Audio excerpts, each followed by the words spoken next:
السلام عليكم، ان شاء الله كامل تكونوا بخير. اليوم جينا نحكو على فرماج ارمدي، الجبن الذائب للطلي. حاب نقول لكم حاجة يا جماعة، دعونا نتفق انه اجمل وابنى فرماج من بين منافسيه في الجزائر. منافسيه هم تيب توب، اوكيدز، بريزيدون، وتارتينو الاسود. الفرماج هذا يا خاوتي دائما مقصود في المحلات من بين الانواع الاخرى، لأنه بنين وبنين بزاف بشهادة الجميع. والسبب اللي خلاه بنين أنه ناقص ملح، ما فيهش الكمية الكبيرة من الأملاح.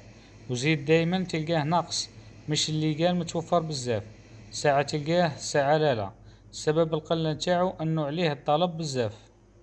بالنسبة للبنة نتاعو، بلا ما نقولكم أنا باللي بنين، تعرفوه باللي بنين. نقولكم عليه لأنه هو جبن وليس تعذيرة جبنية.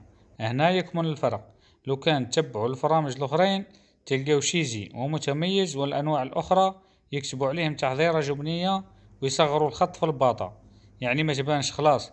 أما الجبن تلقاوهم يكبروا الخط مليح ويخشنوه باش الناس الكل تشوفوا. نجو للسعر نتاعو.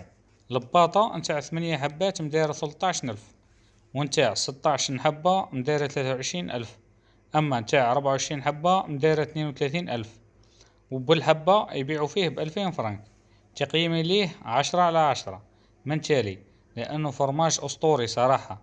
المهم كان هذا الفيديو تاعنا لنهار اليوم، نتعاودوا في فيديو جديد. هاي سلام.